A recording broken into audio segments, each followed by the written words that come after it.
തിരുവനന്തപുരം ബാലരാമപുരത്തെ 2.5 വയസ്സുകാരിയെ കൊലപ്പെടുത്തിയത് അമ്മാവനാണ്. ദേവേന്ദുവിനെ കിണറ്റിലെറിഞ്ഞ് താനെന്ന് അമ്മാവൻ ഹരികുമാർ പോലീസിനോട് സമ്മതിച്ചിട്ടുണ്ട്. കുഞ്ഞിന്റെ അമ്മയെയും പ്രതി ചേർക്കും.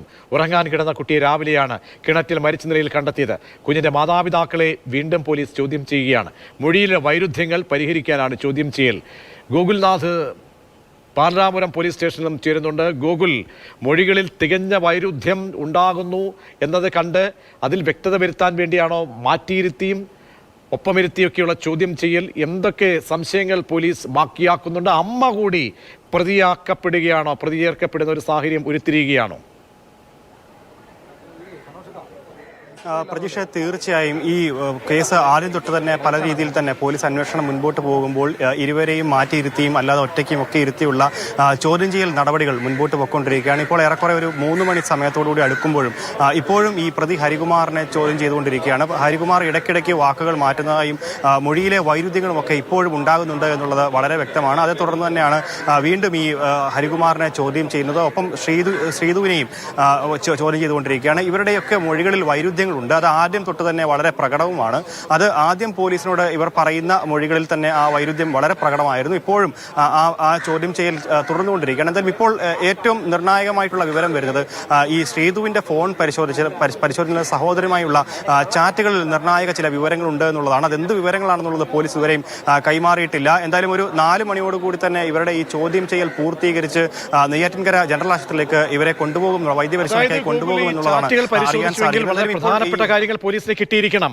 അപ്പോൾ പ്രതിയാകുന്നു, വളരെ പ്രധാനപ്പെട്ട പ്രതിയായി മാറുകയാണ് അമ്മ എന്ന് മനസ്സിലാക്കേണ്ടി വരുമോ? കാരണം പോലീസ് തുടക്കം മുതൽ അവിടെ രാവിലെ എത്തുമ്പോൾ തന്നെ ഭാവഭേദങ്ങൾ സംബന്ധിച്ച് ഒക്കെ സംശയങ്ങൾ പോലീസിനുണ്ടായിരുന്നു.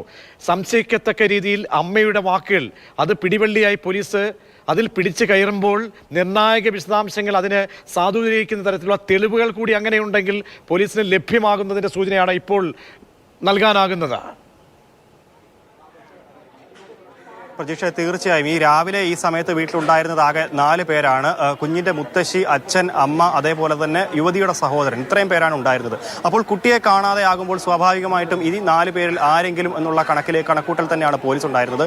ആദ്യം തന്നെ യുവതിയുടെ പേരാണ് പോലീസ് പറഞ്ഞതെങ്കിൽ പിന്നീട് സഹോദരനിലേക്ക് കൂടി എത്തുകയായിരുന്നു. ആ സഹോദരനിലേക്ക് എത്തുന്നതിനുള്ള പ്രധാന കാരണമായിട്ട് ഉണ്ടായിരുന്നത് സഹോദരന്റെ മൊഴികളിലെ ചില വൈരുദ്ധ്യങ്ങളാണ്. ഒപ്പം സഹോദരന്റെ കട്ടിലിനോട് ചേർന്ന് തീയിട്ടത്, അതേപോലെ തന്നെ കുരുക്കുകൾ വീടിനോട് ചേർന്നുള്ള ഒരുക്കിയത്, ഇതൊക്കെ തന്നെ ഈ കേസിനെ വഴിമാറ്റി വിടാനായിട്ട് ഹരികുമാർ നടത്തിയ ചില തന്ത്രങ്ങളാണെന്നുള്ളതാണ് പോലീസ് മനസ്സിലാക്കിയിരിക്കുന്നത്. പോലീസ് അങ്ങനെ പ്രാഥമികമായിട്ടുള്ള നിഗമനത്തിൽ കുട്ടി കൊല്ലപ്പെട്ടതാണെന്നുള്ള പ്രാഥമിക വിവരവും പോലീസ് ആദ്യം തന്നെ എത്തിയിട്ടുണ്ടായിരുന്നു. കാരണം ഈ 2.5 വയസ്സുകാരി എന്തായാലും നടന്നുപോയി കിണറ്റിലേക്ക് വീഴാനുള്ള സാധ്യതകളില്ല. ഒപ്പം കൈവരികളുള്ള കിണറാണെന്നുള്ളത് ഏറ്റവും പ്രധാനമാണ്. ഈ കൈവരികളുള്ള കിണറ്റിലേക്ക് എങ്ങനെ പോയി വീണു എന്നുള്ളതും പ്രധാന ചോദ്യമായിരുന്നു. അപ്പോഴൊക്കെ തന്നെ ആദ്യത്തെ യുവതി ആദ്യം തന്നെ പറഞ്ഞിരിക്കുന്ന മൊഴിയിലുള്ളത് ഇത്തരത്തിൽ അച്ഛനൊപ്പമാണ് കുട്ടിയെ ഉറക്കാൻ കിടത്തിയതെന്നുള്ളതാണ്. രണ്ടാമത് യുവാവ് പറയുമ്പോൾ ശ്രീത്ത് പറയുന്നത് അങ്ങനെയല്ല, മറിച്ച് യുവതിക്കൊപ്പമാണ് കുട്ടി ഉണ്ടായിരുന്നത്. അപ്പോൾ അങ്ങോട്ടും ഇങ്ങോട്ടുമൊക്കെ ഈ മൊഴിയിലെ വൈരുദ്ധ്യങ്ങളുണ്ട്. ഹരികുമാറിനെ ആദ്യം ചെയ്തപ്പോൾ ഹരികുമാർ പറഞ്ഞത് തനിക്കൊന്നും അറിയില്ലെന്നാണ്. പിന്നീട് പോലീസ് സ്റ്റേഷനിലെ 2ാം ഘട്ട ചോദ്യം ചെയ്യലിൽ ഹരികുമാർ പറയുന്നത്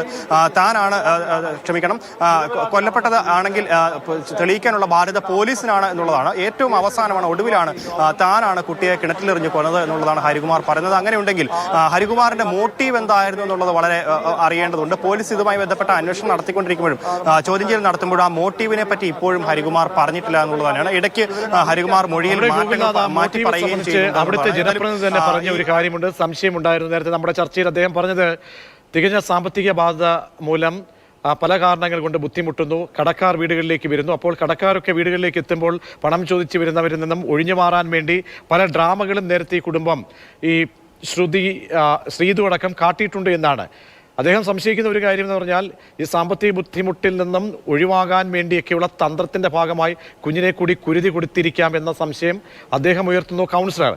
അപ്പോൾ ആ രീതിയിലൊക്കെ മോട്ടീവ് സംബന്ധിച്ചുള്ള പരിശോധനയിലേക്ക് പോലീസ് ഇപ്പോൾ പോവുകയാണെന്ന് നമുക്ക് ഏകദേശം പറയേണ്ടി വരുമല്ലേ?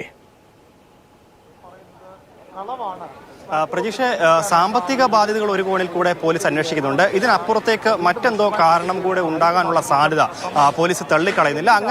അങ്ങനെ ഒരു സാധ്യത, ആ സാധ്യതയാണ് പോലീസ് ഇപ്പോൾ അന്വേഷിക്കുന്നത്. കാരണം കുറേ വർഷങ്ങളായി ഇവർ സാമ്പത്തികമായി ബാധ്യതയിലായിരുന്നു. അപ്പോൾ ആ സമയത്ത് തന്നെ ആത്മഹത്യയോ അത്തരത്തിലൊരു കൊലപാതകത്തിലേക്കൊക്കെ നീങ്ങേണ്ടിയിരുന്നവർ എന്തുകൊണ്ട് ഇന്നത്തെ ഈ ഒരു ദിവസം തിരഞ്ഞെടുത്തു എന്നുള്ള കാര്യത്തിലേക്കൊക്കെയാണ് പോലീസിന്റെ അന്വേഷണം കടക്കുന്നത്. അതും ഈ ഒരു രീതിയിൽ തന്നെ കൊലപാതകം, അതും കുട്ടിയെ കൊലപ്പെടുത്തിയ ശേഷം ആ ഒരു തരത്തിലേക്ക് തന്നെയാണ് പോലീസിന്റെ അന്വേഷണം മുൻപോട്ട് പോകുന്നത്. കാരണം സാമ്പത്തിക ബാധ്യതയാണെങ്കിൽ ആത്മഹത്യയിലേക്കുള്ള വഴികളാണ് പലപ്പോഴും പലരും തേടാറുള്ളത്. പക്ഷേ അതിനപ്പുറത്തേക്ക് ഒരു പിഞ്ചു കുഞ്ഞിനെ കൊലപ്പെടുത്തിയ ശേഷം കുട്ടിയെ കാണാനില്ല എന്നുള്ളൊരു പരാതിയിലേക്ക് പോകുന്നതാണ് പോലീസ് ഈ വൈരുദ്ധ്യങ്ങൾ. അത് ഈ സാമ്പത്തിക ബാധ്യത ഉള്ള ആളുകൾ ചെയ്യുന്ന ആ ഒരു രീതി തരത്തിലല്ല ഇവരുടെ മോട്ടീവ് വന്നിട്ടുള്ളത്. അതുകൊണ്ട് തന്നെ ഇതിൽ പ്രത്യേകിച്ച് മറ്റൊരു കാരണം ഉണ്ടാകാനുള്ള ഒരു സാധ്യതയാണ്. 2 മാസത്തിലേറെയായി ശ്രീജിത്ത് അവിടേക്ക് വരുന്നില്ലല്ലോ, കുട്ടിയുടെ അച്ഛൻ. ആ ശ്രീജിത്തിനെ ചോദ്യം ചെയ്യുന്നതിൽ നിന്നും എന്തെങ്കിലും പോലീസിന് പൊരുത്തക്കേടുകളോ മറ്റോ ലഭ്യമാകുന്നുണ്ടോ? ആ നിലയ്ക്കുള്ള ചോദ്യം ചെയ്യലും പുരോഗമിക്കുന്നുണ്ടോ? ഏറ്റവും ആദ്യമായിട്ട് വരുന്ന നിർണായക മൊഴികൾ, അതായത് ഈ ആദ്യ സമയത്ത് ഇവർ നടത്തിയിട്ടുള്ള ചോദ്യം ചെയ്യലിൽ നടത്തിയിട്ടുള്ള ചില മൊഴികളുണ്ട്. ആ മൊഴികളിലാണ് ആദ്യം വൈരുദ്ധ്യം ഉണ്ടായിരുന്നത്. ഇതിൽ 3 പേർക്കും വൈരുദ്ധ്യമുണ്ട് എന്നുള്ളതാണ്. കുട്ടി ആരുടെ ഒപ്പം കിടന്നു എന്നുള്ളതിനെ പറ്റിയായിരുന്നു ആദ്യം ഈ വൈരുദ്ധ്യങ്ങൾ നിലനിർത്തിയിരുന്നത്. യുവതി പറയുന്നത് ഭർത്താവിനൊപ്പമായിരുന്നു, ഭർത്താവ് പറഞ്ഞത് യുവതിക്കൊപ്പമായിരുന്നു. പിന്നീട് മാറ്റിയും പറയുന്നുണ്ട്, സഹോദരനൊപ്പമായിരുന്നു എന്നും പറയുന്നുണ്ട്. ഇത്തരത്തിൽ അങ്ങോട്ടും ഇങ്ങോട്ടും മാറ്റി പറഞ്ഞത് കൊണ്ടാണ് യുവാവിനെ കൂടെ സംശയത്തിന്റെ നിഴലിലേക്ക് എത്തിച്ചത്. എന്തായാലും യുവാവിനെ ഇപ്പോൾ പോലീസ്, എനിക്ക് അറിയാൻ സാധിക്കുന്നത്, യുവാവിനെ എന്തായാലും പ്രതികരിക്കാൻ സാധ്യതയില്ല. മറിച്ച് ശ്രീധുവിനെയും സഹോദരനെയുമാണ് നിലവിൽ പോലീസ്, ഹരികുമാറിനെയുമാണ് പ്രതികരിക്കാൻ സാധ്യതയുള്ളത്. ഇതിൽ ഈ ഹരികുമാറും ശ്രീധുവും ചേർന്നുകൊണ്ടാണ് ഇത്തരത്തിൽ ഈ ഒരു കൊലപാതകം നയിച്ചത് എന്നുള്ള ഒരു കാര്യം കൂടെ പോലീസ് അരക്കിട്ട് ഉറപ്പിക്കുന്നുണ്ട്. അതിന് കാരണം ഇവരുടെ ചാറ്റുകളാണ്. ഈ ചാറ്റിൽ എന്താണെന്നുള്ള കാര്യം പോലീസ് വ്യക്തമാക്കിയില്ല. എന്തായാലും ക്ലിയർ കട്ടായിട്ടൊരു മറുപടി പറയാനില്ല എന്നാണ് നെയ്യാറ്റിൻകര DYSP പറഞ്ഞിട്ടുള്ളത്. അത് ക്ലിയർ കട്ടായിട്ടൊരു മറുപടി പറയണമെങ്കിൽ കൂടുതൽ കാര്യങ്ങൾ വ്യക്തമാകേണ്ടതുണ്ട്. സാമ്പത്തിക ബാധ്യത മാത്രമൊന്നുമല്ല, മറിച്ച് അതിനപ്പുറത്തേക്ക് മറ്റെന്തോ കാരണങ്ങൾ കൂടി ഈ കേസിൽ തെളിയാനുണ്ട് എന്നുള്ളതാണ് DYSP പറഞ്ഞിട്ടുള്ളത്. അങ്ങനെയാണെങ്കിൽ അതെന്താണ് ആ മോട്ടീവ്, അതൊരു കുട്ടിയെ കൊല്ലുന്ന തരത്തിലേക്ക് പോയതിന്റെ അടിസ്ഥാനം എന്താണ്, അങ്ങനെ ഉണ്ടായിട്ടുണ്ടെങ്കിൽ എങ്ങനെയാണ് ഈ കൊല നടന്നത് തുടങ്ങിയ കാര്യങ്ങൾ ഹരികുമാർ വ്യക്തമാക്കാനുണ്ട്. അത് ഇതുവരെ പറഞ്ഞിട്ടില്ല. ഇനി കൊലപ്പെടുത്തിയ ശേഷം കിണറ്റിൽ ഉപേക്ഷിച്ചതാണോ, ആ തുടങ്ങിയ കാര്യങ്ങളും, തന്നെയുമല്ല ഹരികുമാറിന്റെ കട്ടിലിനോട് ചേർന്ന് തീ പിടിച്ചിട്ടുണ്ടായിരുന്നു, അത് എങ്ങനെ സംഭവിച്ചതാണെന്നുള്ള അടക്കമുള്ള കാര്യങ്ങൾ ഹരികുമാർ തന്നെ വെളിവാക്കേണ്ടതുണ്ട്. പക്ഷേ ഹരികുമാർ ഇപ്പോഴും അതിനൊന്നും മറുപടി പറഞ്ഞിട്ടില്ല. ആദ്യം തൊട്ടേ ഹരികുമാർ ഈ പോലീസുമായിട്ട് യാതൊരു തരത്തിലും അനുനയ ശ്രമത്തിലൂടെ മാത്രമാണ് ഇപ്പോൾ ഈ വിവരങ്ങളൊക്കെ പുറത്തു വരുന്നത്. ആദ്യ സമയത്ത് പോലീസ് തന്നെ അന്വേഷിച്ചോട്ടെ എന്നുള്ള രീതിയിൽ തന്നെയാണ് ഹരികുമാർ ഉണ്ടായിരുന്നത്. അതിനപ്പുറത്തേക്ക് ഇപ്പോൾ ഹരികുമാറിനും മനമാറ്റം ഉണ്ടായിരിക്കുകയാണ്. ഇടയ്ക്ക് മൊഴി മാറ്റിയും പറയുന്നുണ്ട്.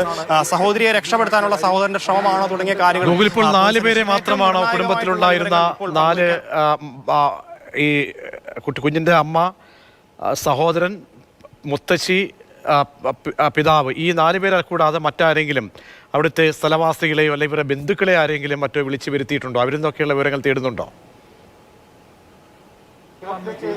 പ്രതീക്ഷ തീർച്ചയായും രാവിലെ ഈ പ്രദേശവാസികളെ കൂടെ വിളിച്ചു ചേർത്തുകൊണ്ടായിരുന്നു ഇത്തരത്തിൽ ഈ മൊഴിയെടുപ്പും ഈ അന്വേഷണം മുൻപോട്ട് പോയിക്കൊണ്ടിരുന്നത്. അതിൽ ആദ്യം തന്നെ ഈ യുവതിയുടെ മൊഴികൾ പാളിപ്പോയത് ഈ അയൽവാസികളുടെ വാക്കുകളിലാണ്. അതായത് യുവതി പറഞ്ഞത് രാവിലെ ശുചിമുറിയിൽ പോകുമ്പോൾ കുട്ടി അച്ഛൻ്റെ അടുത്ത് കിടക്കുന്നത് കണ്ടിരുന്നു, പിന്നീട് ശുചിമുറിയിൽ ഇരിക്കുന്ന സമയത്ത് കുട്ടി കരയുന്ന ശബ്ദം കേട്ടു എന്നുള്ളതാണ്. എന്നാൽ ഇത് അയൽവാസികൾ തള്ളിക്കളയുന്നു. രാവിലെ 5 മണിയായപ്പോൾ ഈ അയൽവാസികൾ എണ്ണീറ്റിട്ടുണ്ടായിരുന്നു. ഇന്ന് ശ്രീധുവിന്റെ അച്ഛൻ്റെ 16ാം ആണ്ടായിരുന്നു. അതുകൊണ്ട് തന്നെ ഈ ഒരു സമയത്ത് ആളുകൾ അത്യാവശ്യം വന്നു തുടങ്ങുന്ന സമയമൊക്കെ ആയിരുന്നു. പുലർച്ചെയാണ് സമയത്ത്, പക്ഷേ ആളുകൾ പ്രദേശത്തുള്ളവരൊക്കെ എണ്ണീറ്റ് തുടങ്ങിയിരുന്നു. അതുകൊണ്ട് തന്നെ ഈ കുട്ടിയുടെ കാര്യത്തിൽ പ്രദേശവാസികൾ കേട്ടിട്ടില്ല. കിണറിനോട് തൊട്ടടുത്ത് ചേർന്ന് തന്നെ ഒരു വീട് കൂടെ ഉണ്ട്. ആ വീട്ടിലുള്ളവർ പോലും ഈ കരച്ചിൽ കേട്ടിട്ടില്ല എന്നുള്ളതാണ് അവർ പോലീസിന് നൽകിയ മൊഴി. അപ്പോൾ ഈ ശ്രീധുവിന്റെ മൊഴിയിൽ വൈരുദ്ധ്യമുണ്ടെന്ന് പോലീസ് അങ്ങനെയാണ് മനസ്സിലാക്കുന്നത്. പക്ഷേ ആ സമയത്ത് വീട്ടിൽ 4 പേർ കൂടി ഉണ്ടായിരുന്നു. അത് ശ്രീധു ഉണ്ടായിരുന്നു, ശ്രീധുവിന്റെ സഹോദരൻ ഉണ്ടായിരുന്നു, ഭർത്താവ് ഉണ്ടായിരുന്നു, ശ്രീധു ഉണ്ടായിരുന്നു. അപ്പോൾ ഈ 4 പേരെ കേന്ദ്രീകരിച്ചുകൊണ്ടാണ് പോലീസ് ആദ്യം അന്വേഷണം മുൻപോട്ട് പോയിക്കൊണ്ടിരുന്നത്. പോലീസ് നമ്മോട് എന്തായിരിക്കാം പറയുക, എന്തിനാണ് പ്രതികൾ ഇങ്ങനെ ഒരു പിഞ്ചു കുഞ്ഞിനെ കൊലപ്പെടുത്തേണ്ട സാഹചര്യം എന്നുള്ളതാണ് പോലീസിനെ കുഴയ്ക്കുന്നത്. അതിലേക്ക് അധിക ദൂരം ഒരു പക്ഷേ ഉണ്ടായിരിക്കില്ല. കാരണം പ്രതികൾ പ്രധാനപ്പെട്ട പ്രതി ഈ കുഞ്ഞിൻ്റെ അമ്മാവൻ കുറ്റസമ്മതം നടത്തിയിട്ടുണ്ട്. ഇതിൽ ഈ അമ്മയുടെ റോൾ എന്താണ്? അതിൽ വളരെ ശാസ്ത്രീയ തെളിവുകൾ ആ വാട്സാപ്പ് ചാറ്റുകളൊക്കെ തന്നെ പിടിവള്ളിയാകുന്നുണ്ട് എന്നാണ് മനസ്സിലാക്കാൻ കഴിയുന്നത്.